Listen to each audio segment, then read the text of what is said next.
Government needs to immediately align all electoral laws with the Constitution and demonstrate the will to align and adhere to the rule of law.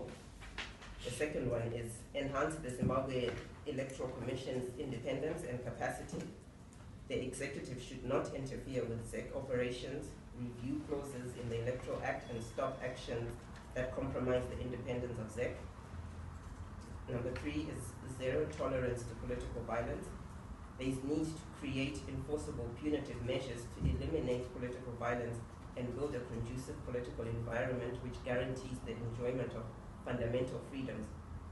Number 4 is transparency in electoral processes, in particular the voter registration process, voting, and results management as well.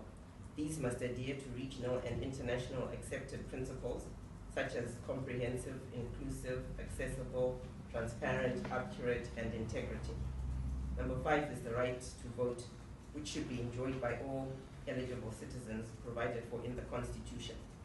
So the ZEC must extend the right to vote to all eligible Zimbabweans, including those in the diaspora, hospitals, and prisons, and reinstate special voting.